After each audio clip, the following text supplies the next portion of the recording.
In a moment, you'll hear James Stewart as the six-shooter. Just one of many fine programs brought to you each week on NBC. Tomorrow night, there's top comedy entertainment with The Bob Hope Show, The Phil Harris-Alice Faye Show, and Can You Top This with Senator Ford. Bob Hope delivers rapid-fire comedy routines, while Phil Harris and Alice Faye bring both mirth and music.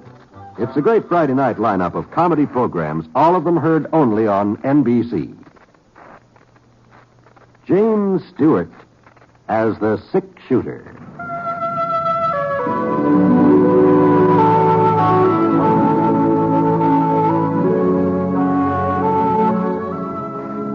The man in the saddle is angular and long-legged. His skin is sun-dyed brown. The gun in his holster is gray steel and rainbow mother of pearl. Its handle unmarked. People call them both the six-shooter.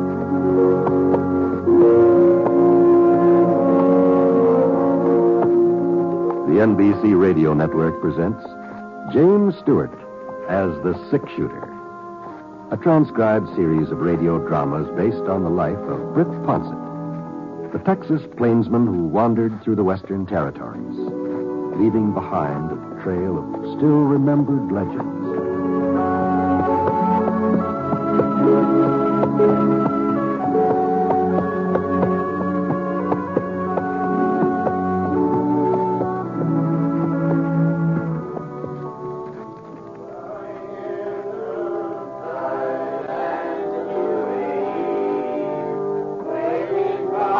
Attended a Tuesday evening choir practice in quite a spell, but when Reverend Broom stopped by the Tropsville Ranch where I was working and asked me if I could manage to take part in this week's rehearsal, well, I sure couldn't see how to do any harm, so bringing in the sheaves, we shall come rejoicing, bringing in the sheaves. Anyhow, there we are.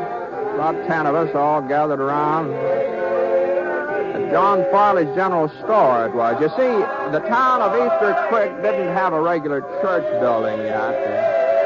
They held their services and social affairs in the Mercantile while they went ahead trying to raise money to put up a community church.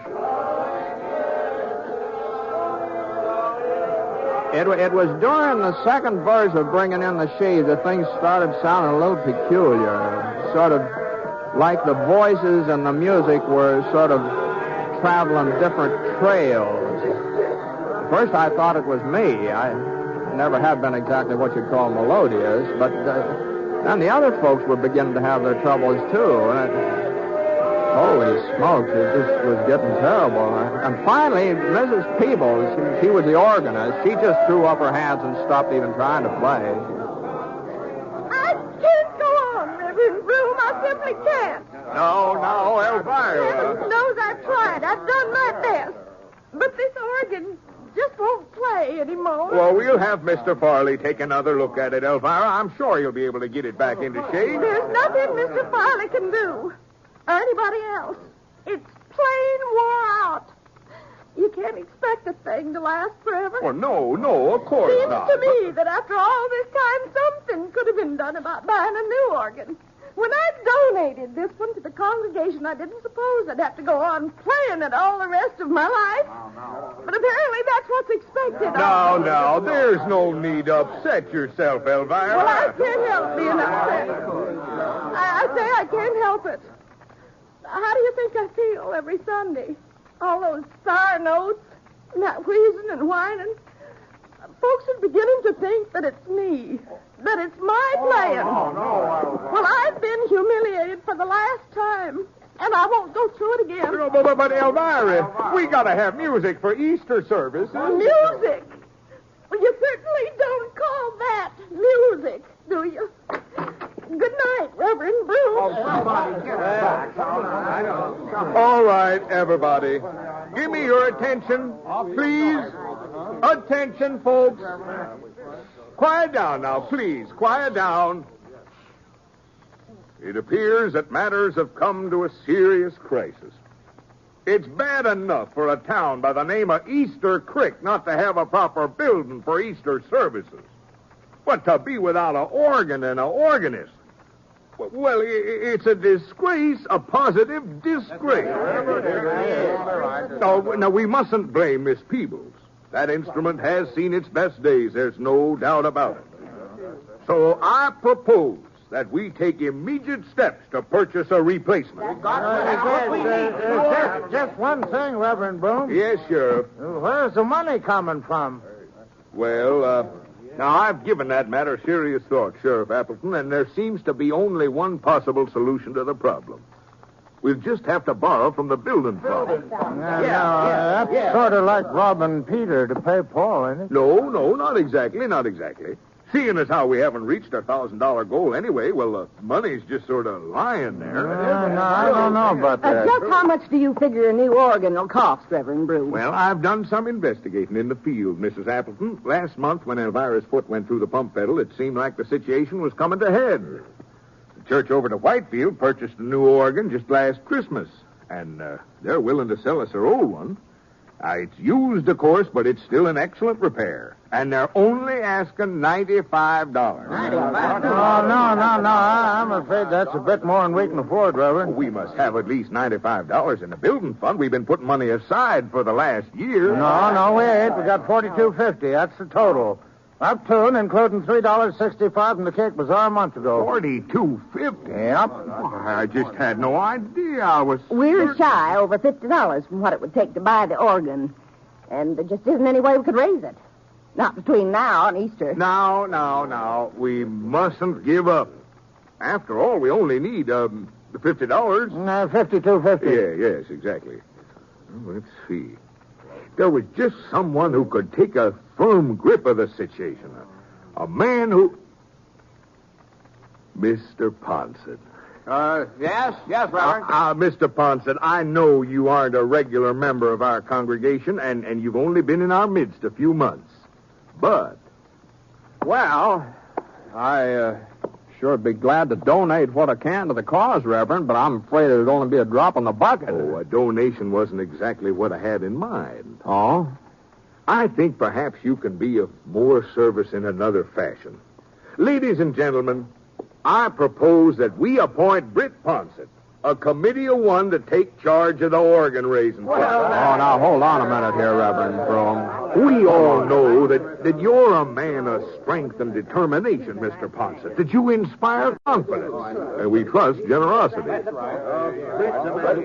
Well, now, I'd sure like to oblige you folks, but what you're asking is just out of the question, that's all. You wouldn't turn us down in our hour of need. Oh, no, I'm not turning you down exactly. What I mean is, it just couldn't be done. Why, you've been a whole year raising $42.50, and now you're talking about raising over $50 in just a few days. Well, we've been going at it the wrong way, Mr. Ponset. What? I'm sure your approach will be 100% more effective. My approach? Why, certainly. And just to show you how easy it'll be, we'll start things off by taking up a collection right now. Sheriff Appleton, will you pass the hat? But, all right, everybody. Dig down deep. It's a wonderful thing Mr. Ponset's doing in taking over this fundraising campaign. But I never said a word. And here's our chance to let him know how much we appreciate it. Reverend.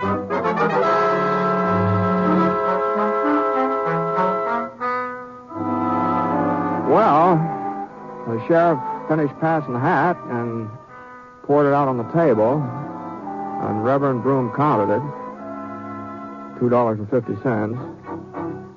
And yet the Reverend was real pleased, too. He said that meant that I only had $50 to go. It's a nice round number. Well, not that I had any intention of taking this job of raising the money to get the new organ, you understand. I told the Reverend I couldn't do it. I told him just as plain as day that I couldn't do it, but somehow he got the idea that I had already agreed to do it, and no matter how hard I talked, he just kept... and the other folks, They were as bad as Reverend Broom. I was just outnumbered. That's all there was to it. So, early the next morning, I took my hat in my hand and started out. Must have been getting around noon when I finally came back to the sheriff's office. Oh, come in, Bet. Come in. Morning, Abner. Oh, how's everything going? You been out collecting? Yeah, I've been collecting. Well, Well, $11. That's what I got so far. Hey, $11, huh? That's remarkable, Britt. Simply remarkable. But the trouble is I've already asked everybody in town. Uh-huh. Except you, that is. Oh, well, I suppose I could give you $1, but don't forget I was in on the collection at choir practice. You ain't serious, Britt. You don't mean you really ask everybody else? As a matter of fact, there is one area I sort of skipped over. Oh? Well, those cabins over east of the creek and the ranches out that way. I haven't visited them yet. Well, you'd just be wasting your time if you did. I would, Yeah, those folks wouldn't be very anxious to help out at church. Mess of thieves, cattle rustlers, every other kind of riffraff. Oh, is that what they are? Oh, well, now, that's just a general census of opinion. Of course, if I could know for certain that we had any actual outlaws living around Easter Creek, if I was positive, that is, well, it'd be my duty to arrest them. I see. Uh-huh. But the fact is, they ain't caused any trouble here in town, none of them. I can't go around arresting people on rumors. Well, can I, Britt? Yeah. I understand Red Eye Kirk has a place somewhere east of town. Is that right? That's hearsay, Britt. Pure and simple hearsay. Oh, I see. Why, you don't think I'd let a notorious gunfighter like Red Eye live right here under my nose, do you? Well, it's too bad he's not in these parts. Oh? No, I was thinking I might like to pay him a little visit. Well, what on earth for? Well, as long as he's not in the neighborhood, I guess it doesn't matter. Kind of a shame, though. Oh, well, now, if you're really anxious to... what I mean is... Britt, they do say there's a fellow who somewhat resembles Red Eye. He's got himself a cabin just this side of Deer Mountain. Just this side of Deer Mountain, huh? Now, wait a minute, Britt. Wait a minute. What in Sunday do you want to get mixed up with Red Eye Kirk for? What's he got to do with raising money for a new organ? Well, he probably won't have anything to do with it, but it's just that I don't want to leave any stones unturned, you see. So long, Abner.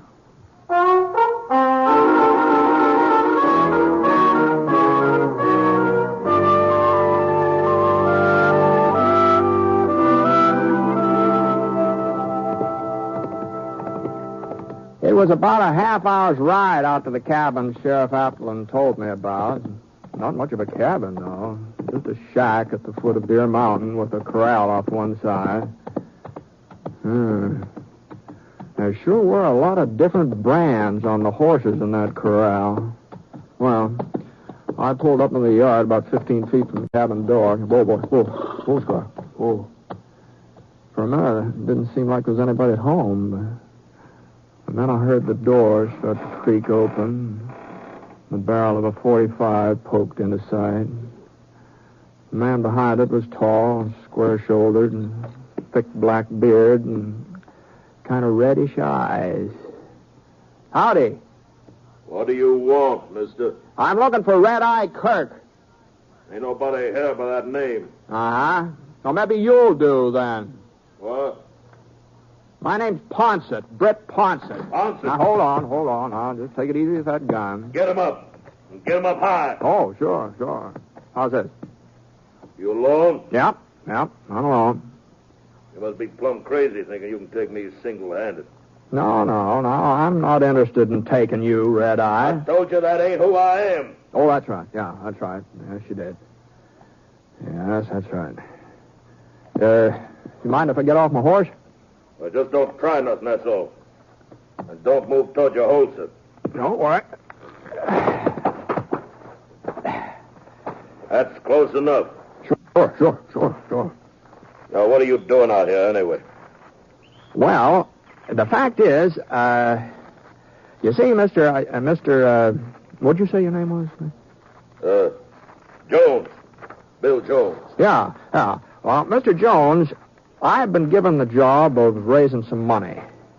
What? Now, don't get me wrong. It wasn't my idea, but since it was for such a good cause, I just couldn't turn the folks down. Good cause? A new church organ. That's what I'm collecting for. What? You see, the one that Reverend Broom's congregation has been using, it sort of gave up the ghost last night, and what with Easter coming on, Are you joshing me, mister? No. No, of course I'm not. You mean you're out here trying to raise money so you can buy a church organ? That's right. Go on. Get moving before I take a shot at you. You won't give me a hand, huh? I wouldn't give you 5 cents for every church organ west of Mississippi River. Now, it wasn't your money I wanted. What? No, it wasn't that at all. What the devil did you come around bothering me for? Well, I was thinking that you're a pretty influential man with some of the folks hereabouts. They've told the mark if I tell them to. You can bet on that. Yeah, well, that's just the impression I got. So what? Well, it seemed to me that if I was to go moseying around these parts alone, some of your friends might not look too kindly on the idea of giving me donations. They sure wouldn't. But on the other hand, if we were to approach them together as a kind of a team, you might say. A team? That's the general idea, yeah. You want me to go along with you? I sure would appreciate it if you would. And help you raise money for a church organ? That's right. Well, I'll be... Me taking up a Sunday school collection. Well, that's the doggonedest notion anybody ever had. What do the boys think, huh? Jack Denton, Wisconsin Billy? Why, it'd be almost worth it just to see their faces. You sure got a sense of humor, Ponset. And you know something, this here crazy scheme of yours, I'm going to take you up on it.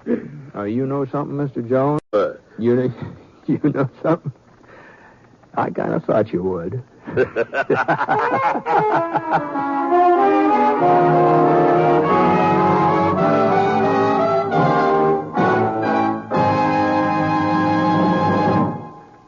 You are listening to The Six Shooter, starring James Stewart as Britt Ponset, the Texas plainsman whose name has become a legend throughout the great Southwest. And now Act Two of the story called Crisis at Easter Creek.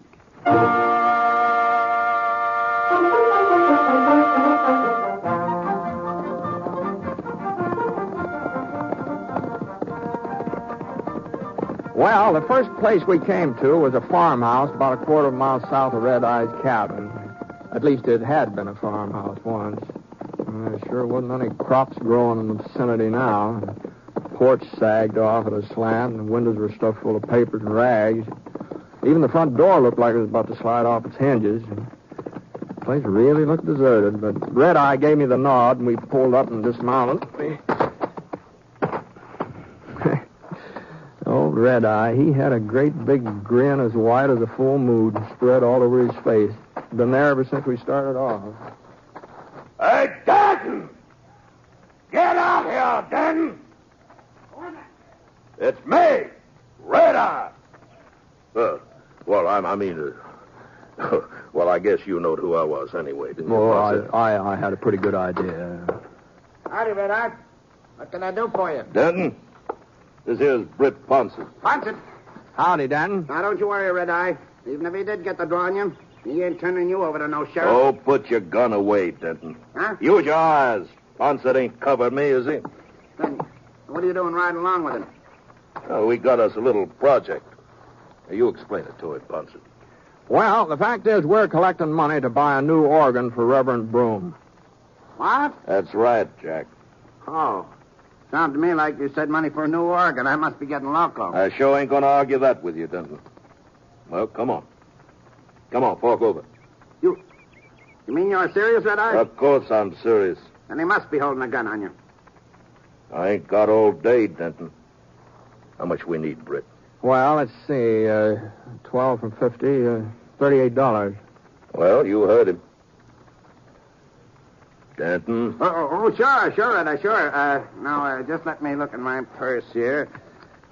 Oh, yeah, two $20 gold pieces. How's that? Well, I didn't mean that you had to contribute the whole thing.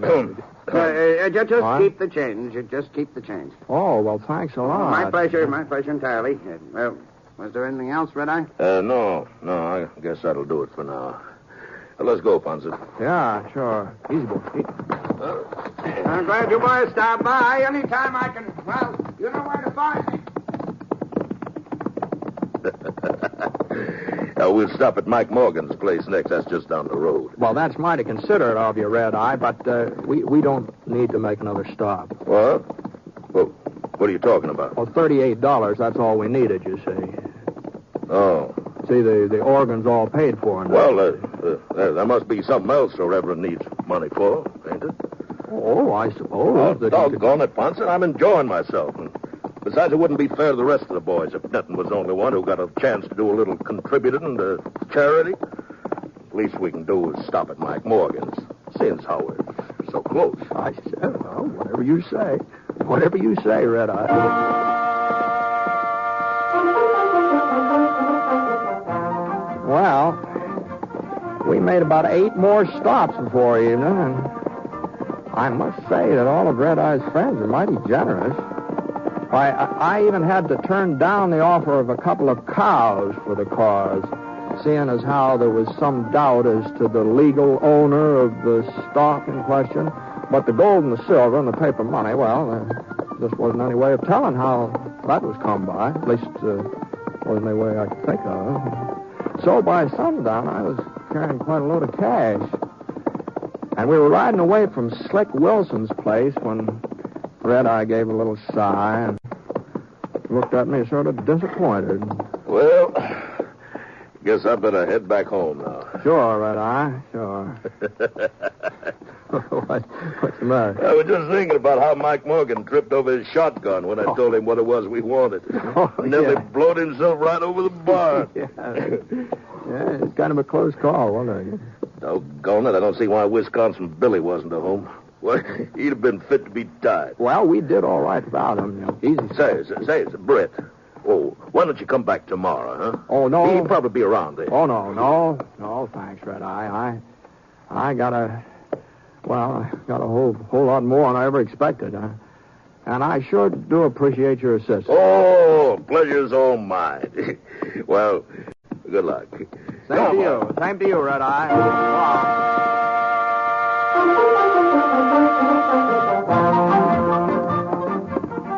It was about an hour's ride back to town, but before I'd gone more than halfway, I got the feeling there was somebody following me. I sure didn't like it either. Not with all this money I had in the saddlebags. So I gave Scar a little touch of the spur. Come on, boy. Come on, let's go. When I heard the other horse pounding up the trail after me, let's go, boy. Come on, let's go. His first shot was over my head. There wasn't any point in trying to outrun him, Scar being as tired as he was. So I slid out of the saddle and I rolled over behind a rock. He was still coming, so I eased my gun out of the holster and inched up to get a look at him. He was a big fella, holding his revolver loose in his hand like he didn't figure on using it. Well, I didn't figure on letting him rob me either.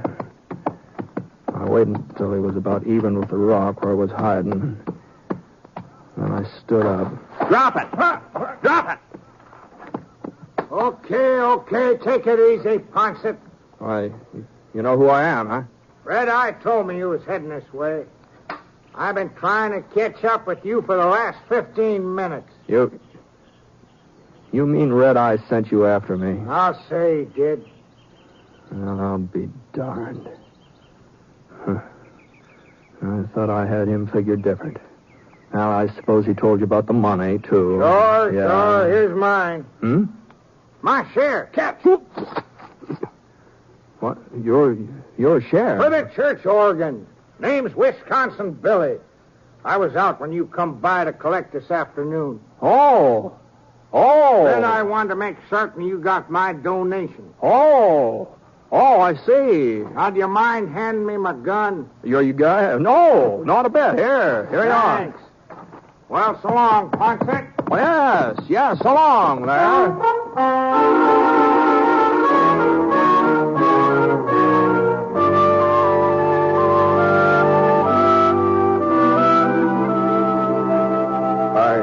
I simply can't believe it, Mr. Ponset. There must be over $1,000 here. Just about, Reverend, just about. Enough for the organ, enough to build a church, too. Yeah? Well... Mr. Ponset. Yeah? Now, you mustn't think me ungrateful, but I'm afraid we can't accept this money. What? Well, you see, Sheriff Appleton told me where you got it. He did, huh? Now, mind you, I don't have any objections myself. I think when help is offered, it should be accepted, irregardless of the source. But some of my people, they aren't quite so broad-minded. And the idea of permitting Red Eye Kirk and those other outlaws to donate to our fund, well... Now, just hold on a minute, Reverend Broom. Now, just hold on. Now, when I was talking to Sheriff Appleton earlier today, he claimed that there weren't any outlaws in the vicinity of Easter Creek. Well, we don't like to admit that our town is a haven. Why, the sheriff said that if there were any bandits around here, it was his duty to arrest them. Of course, that would mean getting a posse together. It would probably mean a lot of shooting and killing. Well, Mr. Ponset, everybody knows it. I mean, it's common knowledge. And as for Red Eye Kirk ever having anything to do with that money I raised, well, you could be mistaken, Reverend. But you were seen riding along. Well, it looked like Red Eye. Didn't Sheriff Appleton ever tell you about the fellow that lives out near Deer Mountain who's supposed to be the spitting image of Red Eye Kirk? Didn't he ever tell you about that? Now, Mr. Ponset. No, even if some of those fellows on the other side of the creek are sort of outside the law. Now, I'm not saying they are, mind you, but even so, accusing them of being criminals, it might stir up a whole lot of trouble. That's true, of course. And besides, Sheriff Appleton says they're law-abiding citizens, and he's your duly elected sheriff. He sure ought to know. Well, night, Reverend. I'll see you in church.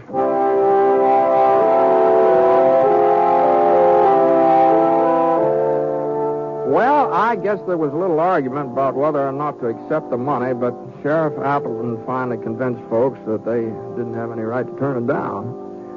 So, by the following Sunday, Easter, the congregation had a new organ.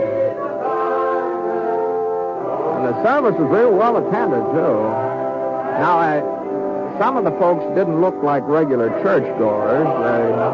But Red Eye, Mr. Jones, he explained to me afterwards that he and his friends just wanted to make sure their contributions had been put to a good use. I don't know if they've been back since, but you never can tell, Reverend Broom preached a real fine sermon that morning.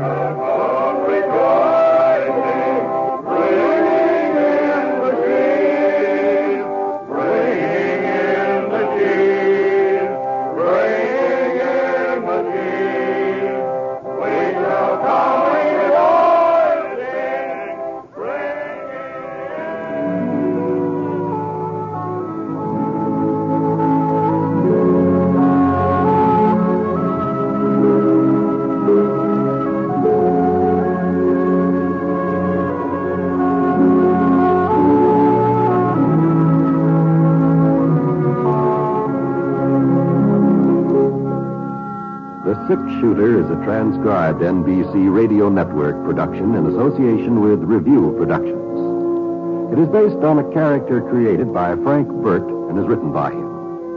Mr. Stewart may currently be seen in the Universal International picture The Glenn Miller Story. Others in the cast were Virginia Gregg, Marvin Miller, Ted DeCorsia, Robert Griffin, and Red Eye Kirk. Special music for this program was by Basil Adlam, and the entire production is under the direction of Jack Johnstone. All characters and incidents were fictitious, and any resemblance to actual characters or incidents is purely coincidental. Oh, by the way, you'll be interested in knowing that the Six Shooter has been chosen for broadcast to our men overseas through the facilities of the Armed Forces Radio Services. This is John Wall speaking.